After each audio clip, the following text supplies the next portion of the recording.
So, we're selling a product, but at the end of the day, what really is going to either keep people here or attract them here is, do we have an idea that excites them? And so from the start, especially from the start, where all we had was an idea, we really had to rely on a vision of what we're trying to create, a long-term vision. And so for us, the ability to have an impact on the American diet, the ability to help move agriculture toward organics, and to help support fair trade labor standards in the developing world is really those are the big ideas that our business is based on.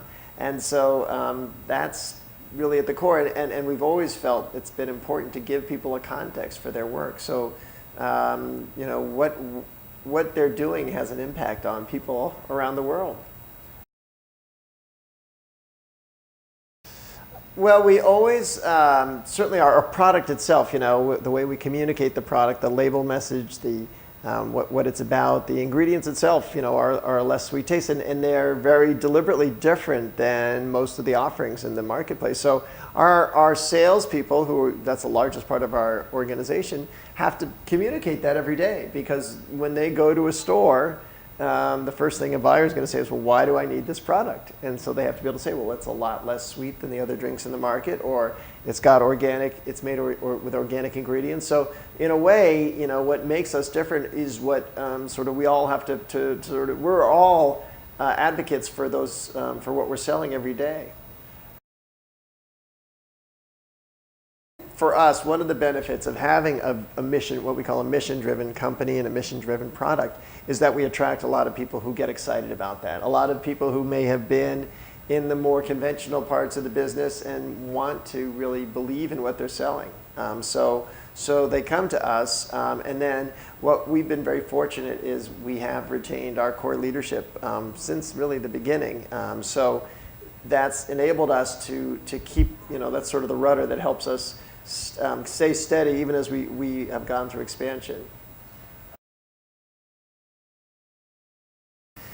It's funny because we've gone through periods where from the very beginning we were a nonprofit. I mean, we were incorporated as a for-profit company, but we definitely weren't profitable. And then, of course, we had our time where we were entrepreneurial and really, we're growing, and people had stock options, and then we were acquired, and then people didn't have stock options, but they had bonuses. And I would say our culture really hasn't shifted that much. We still operate, with a mission-driven culture. We still really focus on our sales results as a way to measure what we're doing.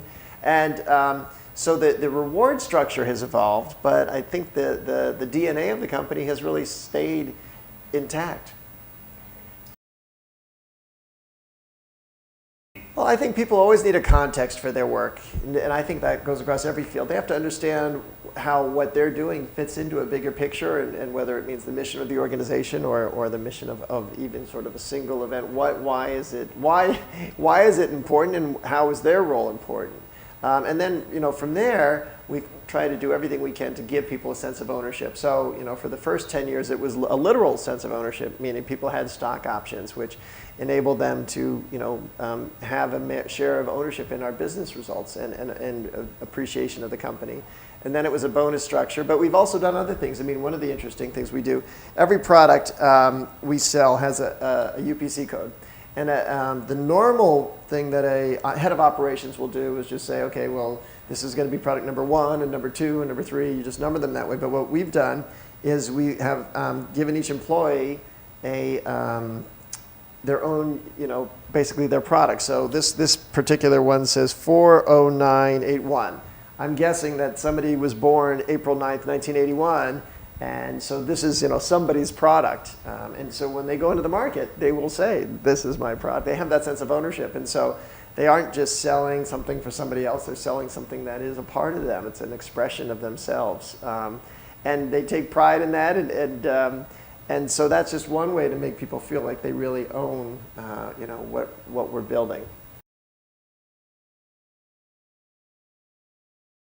I think the key is everyone has to own the results. I think to the extent people feel a disconnect from, sort of there's a manager who's doing something and they're not part of it, it's that much easier for those people to walk away. And so one of the other things we've done is we have 112 people in the company, but the majority of our people in the company, we call them managers because they do own their own, in our case, a P&L, the profit and loss. They own their own business, and they make decisions. They have control of it. They can decide what to spend, what not to spend, what kind of promotions to run, and they own the results. And if it works, they get the benefit. If it doesn't work, they understand they're not going to get the benefit. So I've been a believer really from the start that you have to have ownership, a sense of ownership.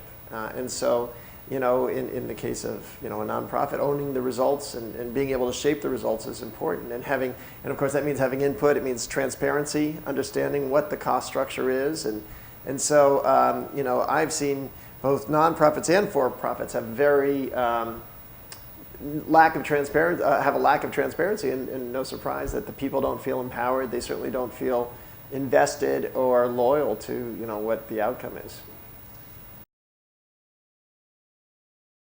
Well, when we started, there was everybody was in it together because there was nothing, there was no existing business, so we built it from scratch, and so we've always shared the business results, and that continues to this day, through our company meetings, through our monthly calls. People know where the business stands, and actually every day we send an email out every day that helps people understand where we stand as a business. We do it both in terms of the financial results, but in terms of we have something called afternoon tea that we send out every day, and that is just an update for people about what's going on in the company. So nobody feels like things are being done behind their back or there's actions going on that they don't know about. One of the interesting things is we did, I guess it was more than 10 years ago, we did have a senior manager who got a better offer financially, and it was a shame because she was somebody who had been really leading our natural sales efforts and was really core to our organization. But it was early in her career, and she felt like she needed to take that opportunity. And and she was paid more. There's no question. It was a larger organization.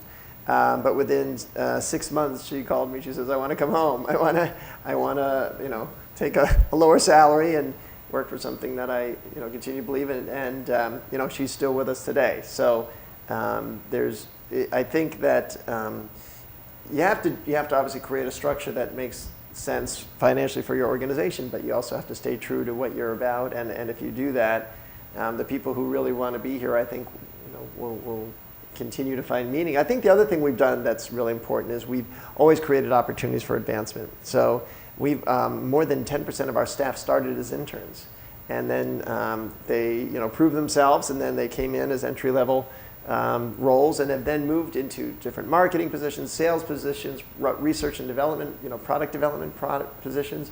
So you have to have a sense that there's some mobility, some flexibility, in that if we take you on, if we invest in you, we're going to stand by you. And so that's certainly one of the ways we've been able to help continue to build loyalty with the employees.